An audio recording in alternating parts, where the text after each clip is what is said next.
and then I'm going to take my.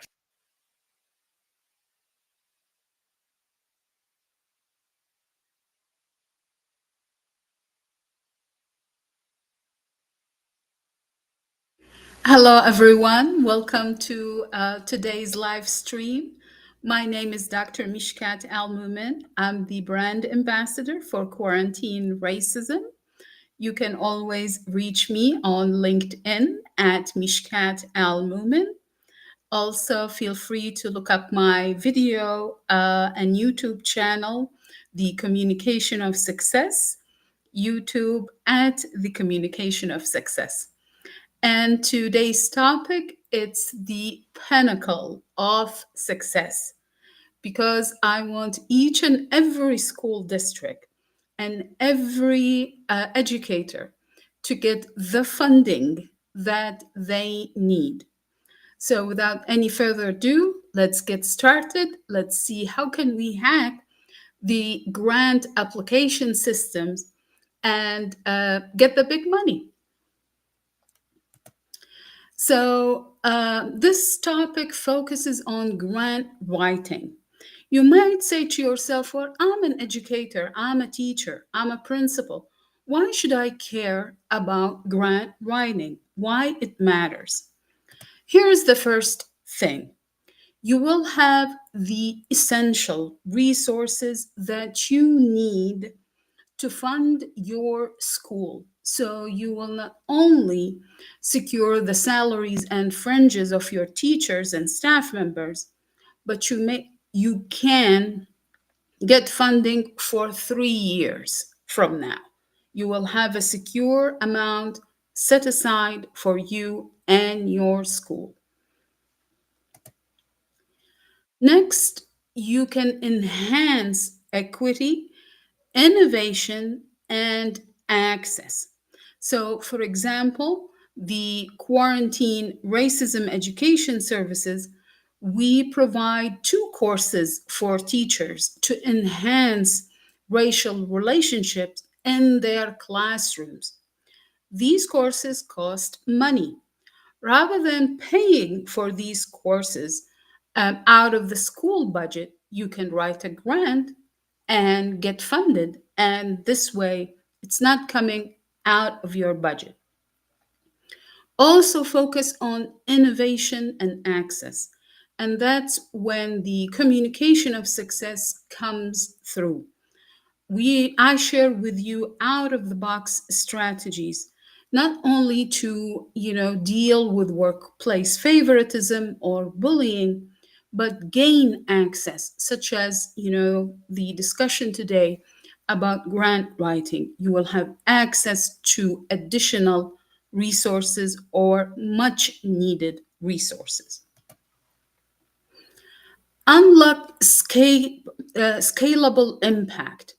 So uh, you can scale up all the internal programs that you have in your school and make sure, first of all, they reach wider audience so you have wider impact. Furthermore, you can sustain them for a longer period of time.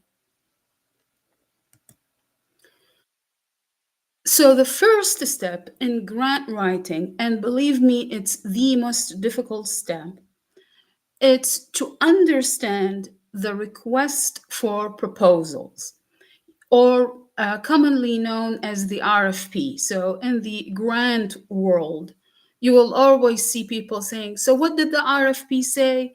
Is there an RFP currently open? So, that's kind of the lingo they use. But the thing about the RFP, even though it's written in English, it's not plain English.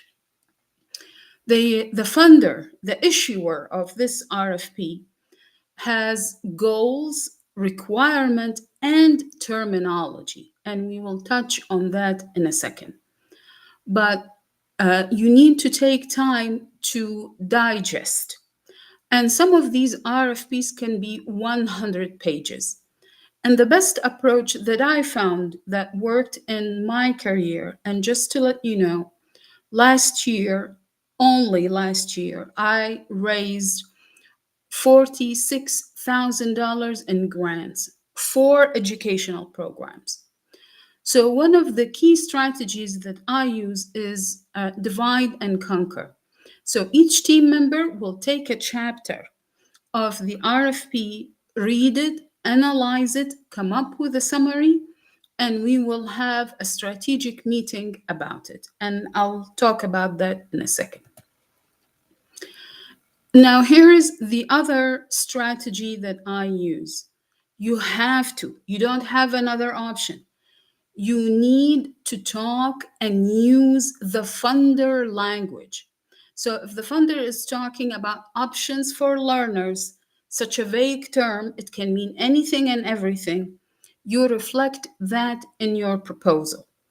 And just to put your mind at ease, personally, as a grant writer, I prefer vague terms because that allows me to interpret them the way that position my grant in the most competitive manner. So I don't get focused on, or feel like I'm restricted just because the grant is using certain terminology. I take time again to digest them, analyze them, and come up with a strategy how to reflect them and meet them within my proposal. Align program design with priorities. So, access is a priority, having access to educational programs. Outcomes. So, I'm going to give you $1,000 just for the sake of the argument. What are the outcomes that you are giving me?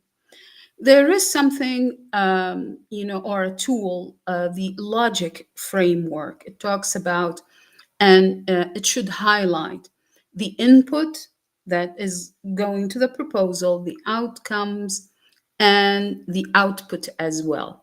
We can have a discussion about that in the next live stream. And then innovation. Innovation has two layers here.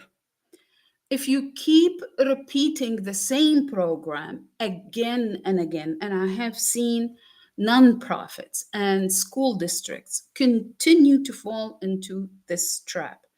They have a successful program running for 5 years, they continue to apply for grants using the exact same module. It makes sense, it's a successful program, but what happens is that you have competition. There are others in the market who will present something newer, more convincing, and more innovative. So everyone wants the new thing, not the same thing again and again. Checklist every requirement to ensure full compliance. Earlier in my career, my heart was broken when I submitted a grant, a full blown grant, right to the centimeter of everything, only for the funder to come and say, well, you didn't sign the cover letter. It should have been signed, therefore, I'm denying the grant. What I'm trying to convey to you, grants are competitive and they are not there to kind of cater to your need. The whole process is designed to be very selective. So only the top notch, meaning they will be picking and choosing, and they will go after small details, including signatures, including, for example, did you submit on time? Were there some delays? Do you have access to the platform where submission is taking place? All of that. So the checklist really matters here to ensure compliance with the RFP, with the call for proposals.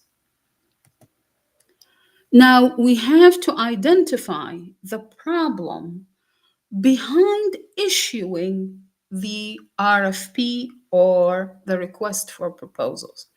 So, why did this particular agency, this particular corporation, decided to issue this RFP? What's the end game? What do they want to achieve? So, every RFP is a solution to a specific problem. Uh, we need to not only understand it, but also analyze it. Each problem is layered. So let's say if you want to focus on youth development. So one way to encourage youth development is to encourage youth to, be involved in STEM education or STEM career path development. Similarly, youth development can be seen as engaging young people in voting. This is a development. So you have to understand specifically what they are calling for and what do they need help with. For example, are they looking for educational programs for STEM, for English literature, or are they looking, for example, for civic engagement, green energy? What's the end game behind this proposal? And this is strategic so as you can propose the solution. And that when, reading between the lines come in handy because you have to identify the gap, that the funder is trying to close. So, for example, are they talking about closing the gap or the gender gap in engineering? If so, what will your school propose to achieve that goal? So that's just an example. You have to ask, is the focus of this RFP on equity? Is it focused on access? Do they want an equitable solution? Do they want increased access, increased performance? Are they seeking innovation in new and creative ways to address the problem or just community impact? Each one of these will determine how will you write the grant. Again, as I mentioned earlier in this live stream, even though the grant is written in English, there is vagueness in the language. To address vagueness, you have to have background and performance engagement with the RFP. And believe me, I had people, with masters in English or writers on their own rights or native speakers of English. They come and ask me, how are we going to meet this requirement? I read it, it didn't make any sense to me. And they were right, all of them. Because what the RFP is talking about, specific requirement for funding. So it's not kind of unchecked check that you will receive. There are lots of requirements that you have to meet before you will have access to the fund. That's why I'll keep emphasizing that you have to use the funder language, mirror their intent, show alignment, let them know that you heard them. You heard the problem, you are proposing a solution that will take care of that problem for them. And I'll touch on that later because oftentimes, what I've noticed from my experience, educators and administrators tend to talk about one, what they are familiar with, not what the funder wants. Second,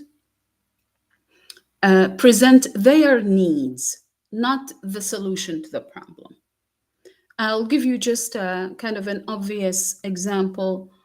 You need $10,000 now. So you're going to apply for the $10,000. It doesn't mean you are going to get it from that grant just because you mentioned you need the money and you have urgent need. Maybe your school is underfunded, maybe your classes, they do need specific equipment, your students may be failing.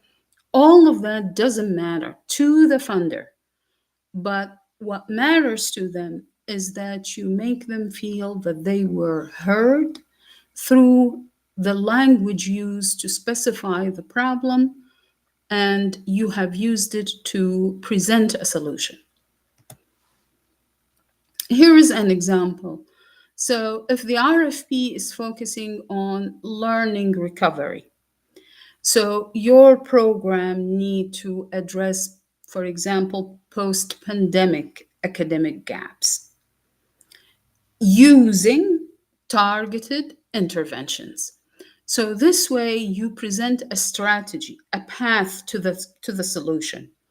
And then throughout this path, you will have benchmarks and milestones. These will be very important for you, one, to evaluate success and share it with the funder.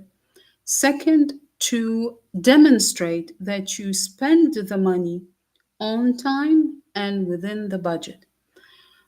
Here is the question that I'd like you to ask any funder who's trying to give you money. What type of a report you want from me? Even if they told you where I don't need any reporting, issue a report for them. One, it will show that you are serious about building a rapport with them, something that we emphasize here at Quarantine Racism, as well as the communication of success. You have to build rapport. Just like you build rapport with your students, you build rapport with your funder. How do you do that? Through reporting. They may, not even say thank you for the email, but when needed, they will pull up your report and mention it in their economic and environment requirement or community giving requirement or benchmarks that they are trying to meet. Uh, Data is the centerpiece of any um, grant writing or any proposal you'd like to submit. And I'll talk about that also in another slide. But each claim you make, you have to submit the data that supports it. The most important piece of data is the one you own, so the one that's coming from your school. If you don't have that, or if you have a restricted access to it, then you can see if you can find the information from the funder, which is another way to tell them that you are hearing their concerns, you are building alignment with them. So make sure to review their websites, their publications, to see what do they say about the problem, so as you can design the solution.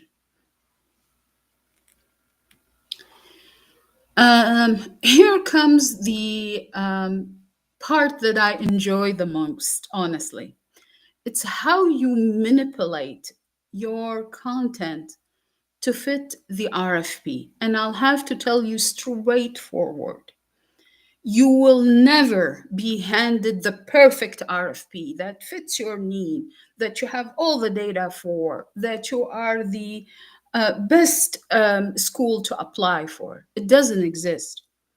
Your job is to build it. So, brick by brick, you are going to build this proposal. Here is an example. Learner options, very vague. Perhaps you never used it in your school, but what you can talk about is differentiated instruction.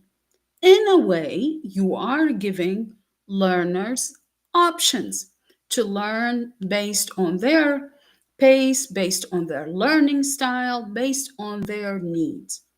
Some of my colleagues used to butt heads with the RFP. What is this nonsense? Why they are asking for this? This is unrealistic. What I used to tell them is, I hear you, but for this moment, I want us to come together to secure this funding. It's very easy to, criticize the RFP and pinpoint what's wrong with it. But your goal that you need to focus on is to win the money. So if all your energy go to criticizing the RFP or claiming that it's vague, unrealistic, whatever the case is, you will not be able to focus on writing the grant. So that's your objective here. And finish and submit on time. As I talked about earlier, data matters. Strengthen your proposal by connecting your strategies. So you before we talked about data to demonstrate, to prove the problem. Now we are going to use data in a different way. Again, manipulate content by connecting strategies. So your solution should be connected to evidence-based outcome. So addressing visual, auditory, kinesthetic learning style supports learners' option. It demonstrates that you are giving your learners some options. Where did I get that from? The Department of Education. Why? Because I'm applying for a grant from the Department of Education. So in this case, I not only use their language once, I'm using it throughout the grant proposal. Every single step of the way, I'm telling this particular funder, I hear you and I'm going to deliver. You have to develop a strong narrative. So I want you to think about writing a grant like telling a story. Your story should be believable. So spending time developing the narrative, sometimes it's called program narrative as well. Spend time developing it. And I'm going to give you a tip on how to enhance it in a second. But let's go over it. So you tell the story with the data. Who are your student? What is their needs? And how it's fitting. All of that needs to fit the end game, which is addressing the problem that the RFP is presenting and seeking solutions for. Quantify the program and the program impact.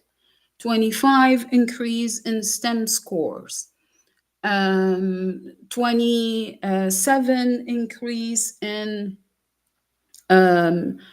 reading proficiency. You have to present why your solution works. So how are you going to do that?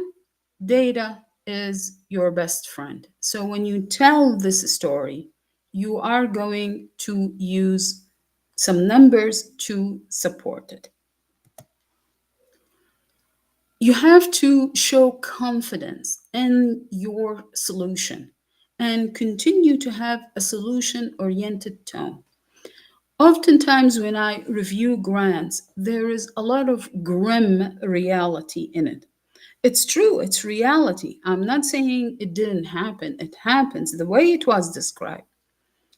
But the objective of responding to the RFP is presenting the solution. If you yourself, as a grant writer, you are not confident in it, you are more focused on the problem, And again, focusing on the problem comes from not understanding the RFP. Then, when the review team comes, they are going to see like your proposal is very problem oriented. And here is this other school where their proposal is solution oriented. So be aware of that part in writing when you start developing your proposal. Uh, my recommendation is to start with local, smaller grants. What do I mean by that? So, local sources are more accessible. So, Walmart in your school district, Target, Costco, local banks, they all typically, all year round, oftentimes it's quarterly. So, every quarter they have a cycle. And you can be awarded from 5,000 to 10,000. If you have 10 small grants approved, that's $100,000 for your school. This is a lot of money. Here's an example. So, again, last year I raised 13K from a local bank here in Nevada for STEM tools. You know, I registered on their website, studied their requirement, and submitted not once, twice. And each time they came back and funded my proposal. You can go after large funders, such as the Department of Education, Toyota. They fund, large grants. You have Honda, even Coca-Cola. They do have their foundation, and they fund programs worldwide, not only in the United States. But try to find one major corporation that's operating in your school district. In my experience, locality matters because of the rapport, the relationship that you are going to build with them. Furthermore, the local dealership, let's say, of Toyota in your school district, they can demonstrate community engagement. Whether the community buys their car or not, that's another story. But they want to demonstrate community engagement, giving back to the community. All these things matter to them. Oftentimes, these large grants they range from 500K to 2 million over a period of 1 to 3 years. So, for example, if you have 2 million or 3 millions, they will not give you that money all at once. They will distribute it each time you complete a segment of your grant over time. So, again, that's why I always encourage reporting and grant management.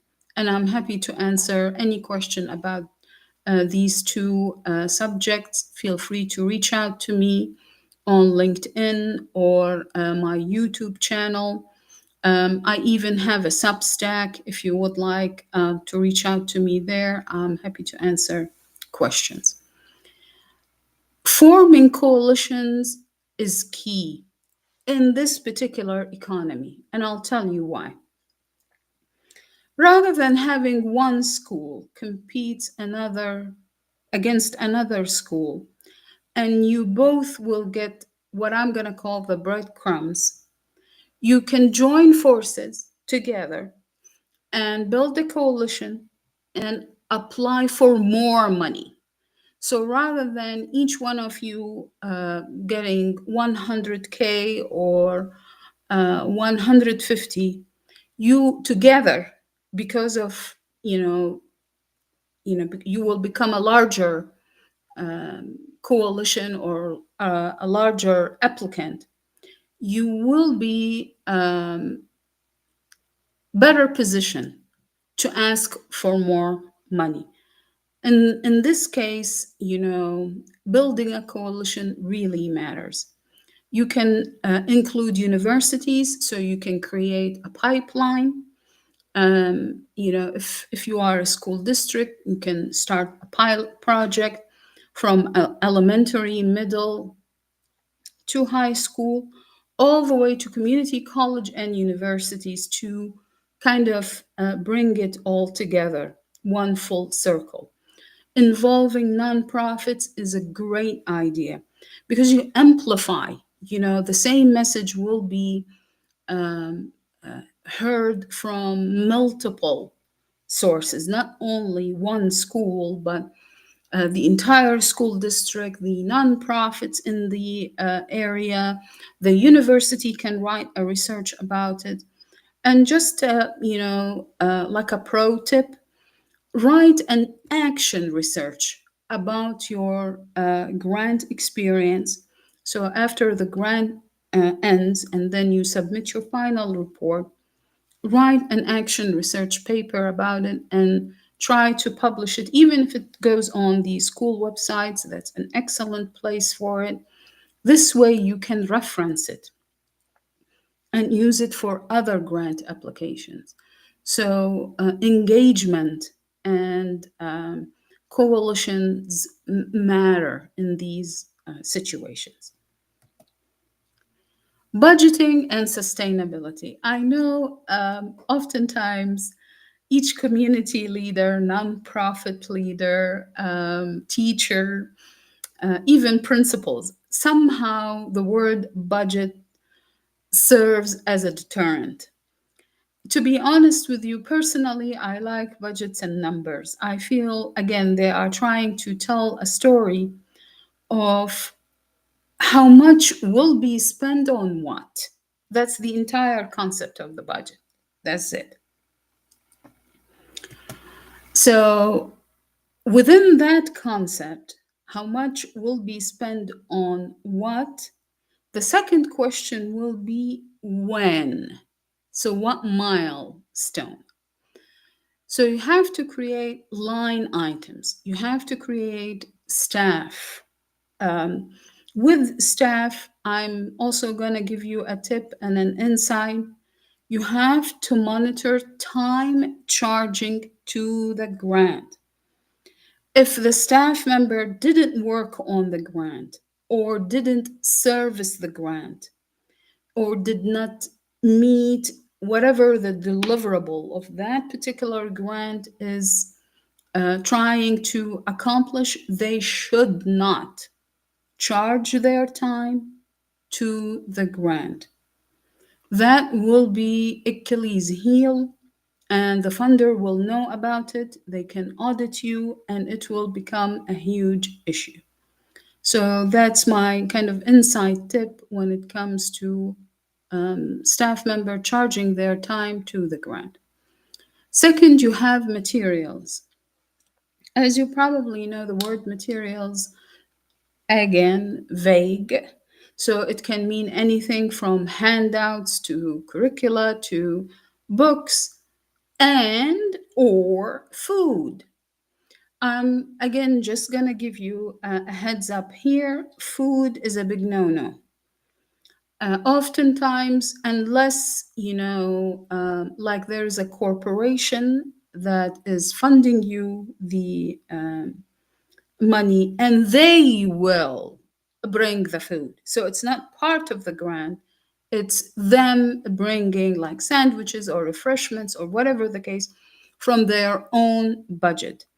But even when you apply for a grant from Toyota, the first question is, are you going to use the money for food? If you think about it, as you know, motivating food can be, it's true. If you have a couple of slices of pizzas and some Coca-Cola, people will be inclined to come.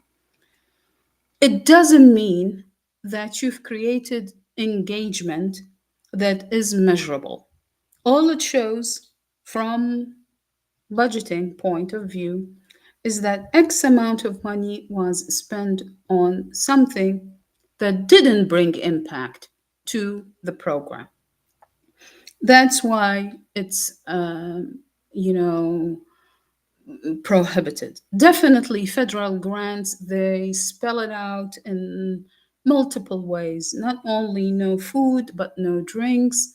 They specify alcoholic drinks.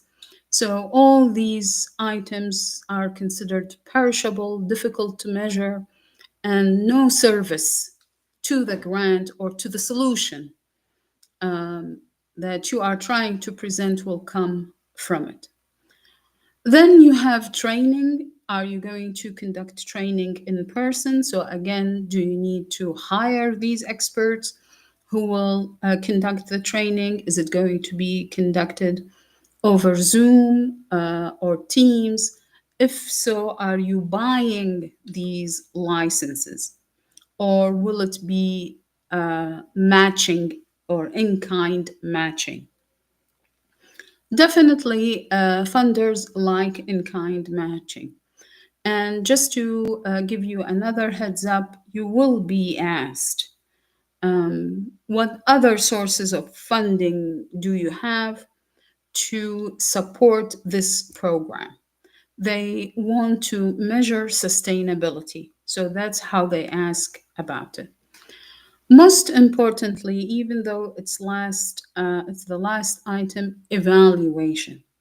So we have completed this wonderful grant. We have spent all that money on time within budget. What's the evaluation? And as educators, you are the best to understand assessment. So you have to present to your funder how did the program do? So, did you achieve your goals? What were the challenges? And this is a good point to address in your evaluation. How will you address it next time? So, lessons learned and takeaways. My other tip here, don't wait for the final report to share challenges, because the first thing the funder will tell you, why didn't you tell me earlier? Again, that's why the first question I ask each funder, starting from the one who's gonna give me $1,000 all the way to the one who's gonna give me $100 million, how would you like me to report on this grant? And even if they say just write a report, I will not, just take it and that's it. What would you like to see in the report? Do you want to see X? Do you want to see Y? What's considered successful to you, um, on this particular deliverable? How do we, show you that we met this deliver? I engage them in a conversation that helps me understand their expectations better and reflected in my evaluation report. Just like, you as a principal, as an administrator, you sit with your staff and you explain your expectations and, follow up on it with your staff members. The same approach applies to evaluation. Some grants that, range from, let's say, 500K to a couple of millions of dollars, you are encouraged to hire an independent evaluator. So, not you evaluating you, but someone outside will come and um, evaluate your success, so to speak. And in this case, they will highlight, shortcomings if they find any. Needless to say that independent evaluators, they carry more weight. Nevertheless, the report you submit, backed with data, has a lot of weight as well. Justify all the costs based on students' outcomes. So, what do I mean by that? If half of the money goes to overhead or goes to staff salaries, then you don't have student outcomes. You need to present how this money is going to improve learning outcomes. Students will have higher scores. Students will, secure scholarships. Whatever you are presenting as the solution, that needs to be aligned with the cost, and then you need to be realistic. So, for example, just as an example, it cannot be that you will be spending, let's say, half of the budget again on creating the curriculum or designing instructions. Things needs to be balanced in such a way that will amplify, will make the spending worthwhile, so to speak. So you have to give the donor um, a lot of outcomes per their dollar sign. So when they weigh it, oh, that's worth it. I'm going to fund this. If it's not worth it, they won't, even if it makes sense, even if it's backed by data. you know, Budget alignment and cost justification is really the center of grant writing. So many grants or RFPs, even the ones for the $5,000, they will ask you to write a budget justification. So why are you asking for, let's say, $500? Where did you get that $500 number from? So, and I'll show you a couple of examples, but just to kind of warm you up to it. The sustainability plan, which we talked about earlier, when they ask you, do you have other sources to fund the same program, they are trying to measure if the program is sustainable after the grant has ended. So, again, as you can see from what I'm trying to present to you, they want the ultimate impact. If I'm going to give you this money, and after a year we are done and finished, and that's it, and no one remembers anything, that's not the impact I'm trying to achieve. But if I'll give you this amount of money, and there is a scalable, ongoing progress, then yes, I'm gonna invest in this.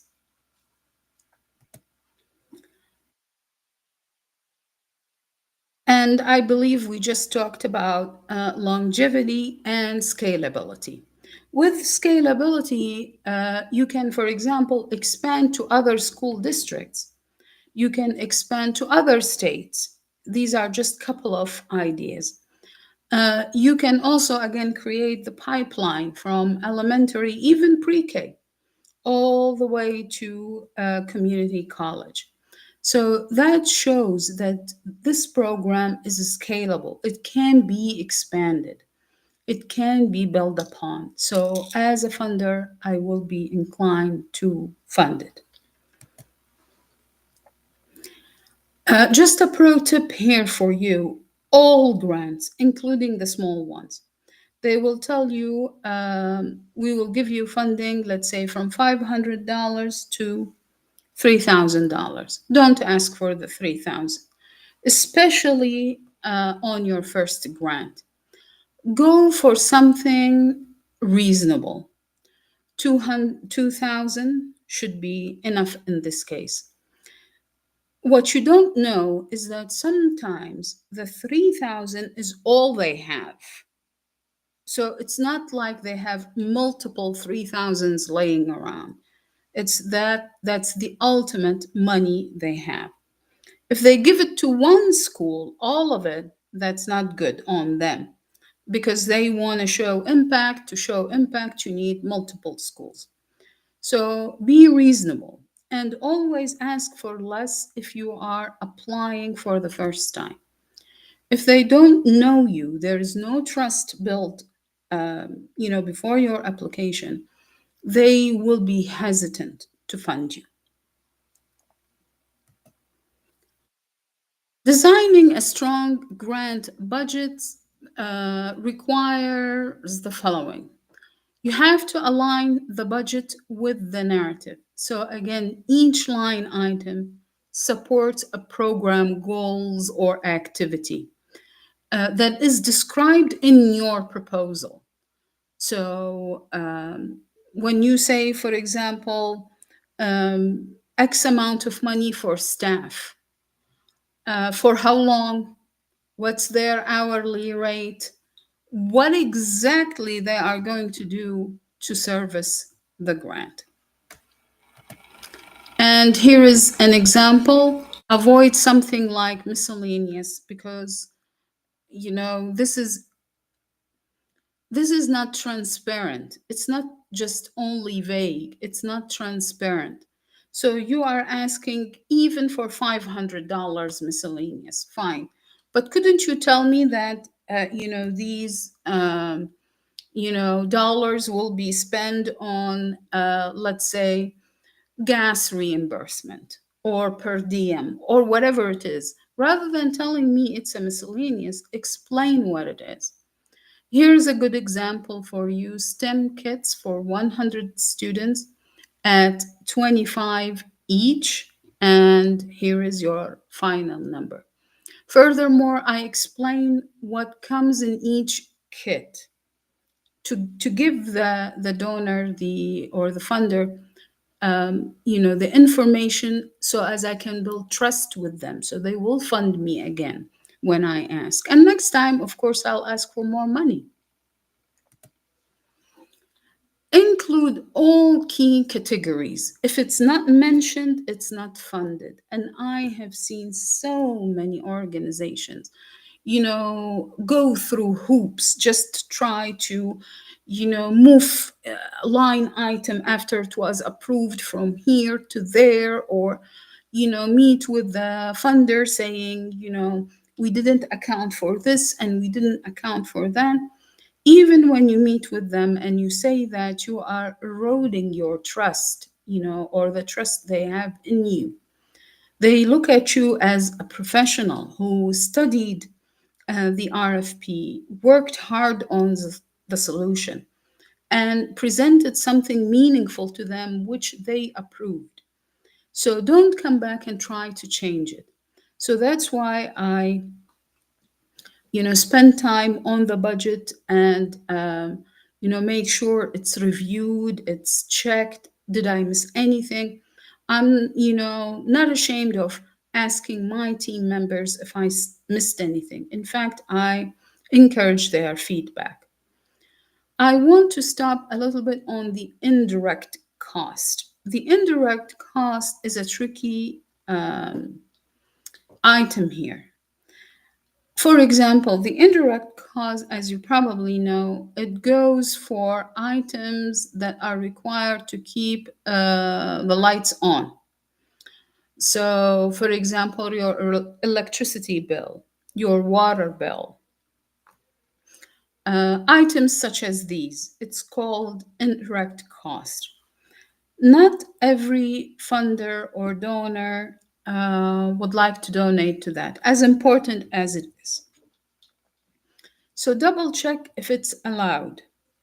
Then double check if there is a limit on it. Excuse me. Some organizations, my apologies, the weather where I live is very dry.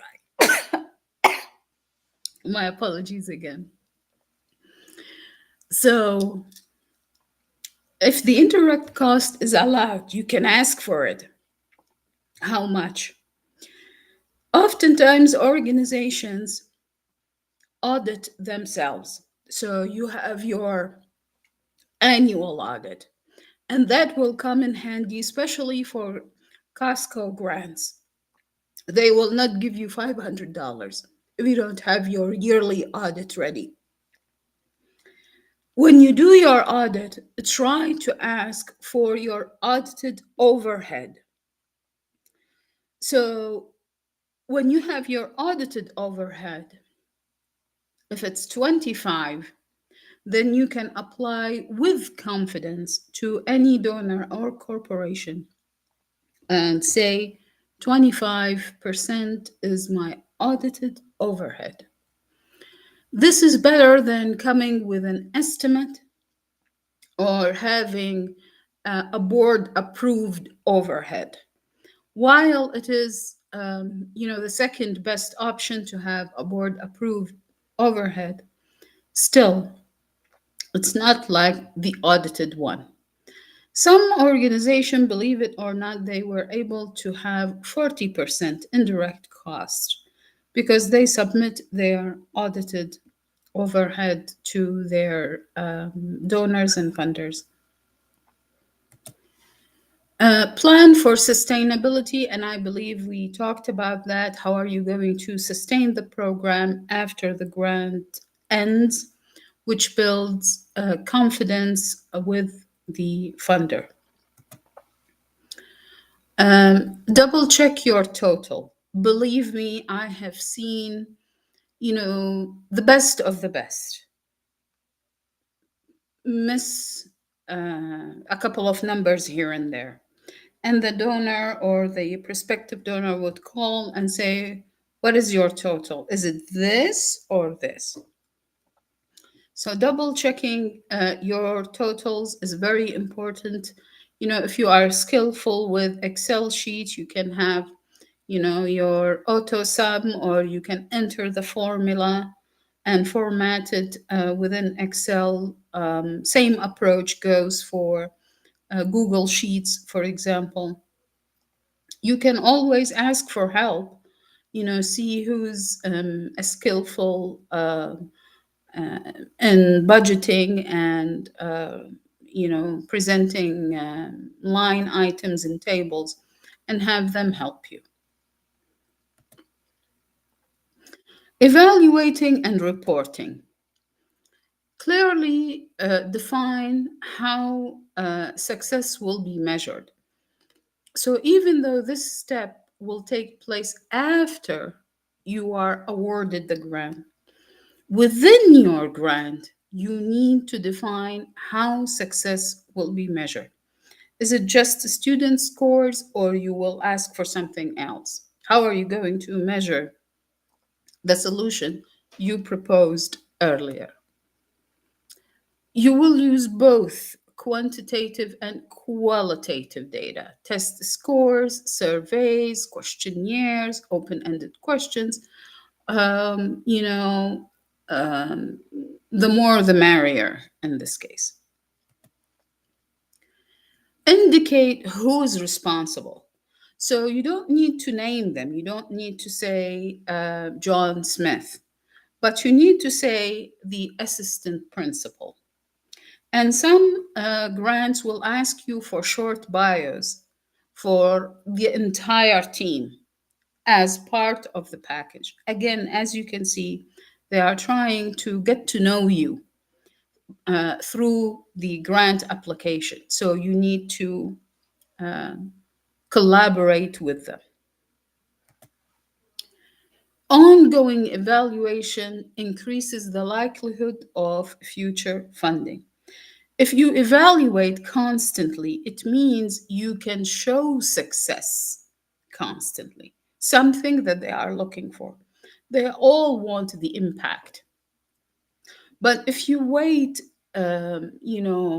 sometimes even if you wait quarterly, that's too long, because if there is a problem festering, then by the end of the quarter, it's going to be huge. So having these evaluations be ongoing gives the funder a peace of mind, because it shows that really well the solution you are presenting to them. Organize and start early. I cannot emphasize this tip enough. What I have seen time and time again, organizations, schools, districts, they wait a week, before the deadline to start writing. That's a recipe for a disaster. At least the minimum, you need 2 weeks, the minimum, you know. And you start, the first step, you start by building a share folders for documents and templates. So each requirement and the grant proposal will have a subfolder. So the folder will be, let's say, applying for a grant from the Department of Education. Once it's open, we will see the program narrative. We will see the budget and the budget justification. I even make sure that, the logistical templates are completed: name of the school, name of the principal, their phone number, email address, all of that, needs to be completed as a template. So organization is key here. Track deadlines. So don't assign a task without ensuring that there is a deadline for it. And, just like a pro tip, if the actual deadline is, May 15th, then by the 10th, the entire packet should be ready. And the last 5 days just to, organize the submission process. As we talked about, you have to prepare your budget, your resume. Logic models are charts that oftentimes are used to present data or to present information to the funder. Um, if you can start months ahead, these RFPs get announced, as early as January of any year. And then the deadline will be June, sometimes March, so they give you ahead of a lot of time for you to prepare. There are rare occasions, I have to tell you, extremely rare, like, 5%, when they give you an extension. And the extension is just 1 day. And oftentimes it's given due to technical difficulties, nothing more than that. And then it's extremely rare. I usually get this question a lot: how do I know? So, you don't know what you don't know. You cannot know about every single grant opportunity or RFP that's out there. So, what should you do? And you found out that this grant opportunity is due in 2 days. I'm going to be honest with you here. A federal grant is impossible to finish in 2 days. That's mission impossible. My apologies to Tom Cruise. But, if it's a small grant, then yes, we can go after it. You have to mobilize support immediately. So, all hands on deck. And then you need to identify who's going to write, who's going to edit, who's going to gather the required documents. Just telling you, it cannot be one person. You have to have a team. You have to have also a strategy meeting to, assign roles, review the RFP, and most importantly, clarify how are you going to communicate with the team. Is it going to be on MS Teams? Are you going to create a channel specifically for those who are assigned to this proposal? So you need to clarify and make sure how are you going to communicate with them. You have to have an internal deadline. So if it's 2 days, actually it means you have 1 day to write the grant. Submitting a grant without an internal review, it's a process for a disaster. a recipe for disaster. Excuse me. You have to build a mini review team, sometimes called the red team. It can be one person, it doesn't need to be, multiple people. And then they will review the grant and suggest edits or offer feedback. Oftentimes focused on clarity and you know, alignment between the proposal and the RFP. You have to handle logistic early on. Ensure that you have login credentials, believe me, passwords, and whatnot. All nonprofit schools, even though they keep like an Excel sheet for passwords to apply for grants, it doesn't work. Knowing the formatting rules. Oftentimes they ask for font,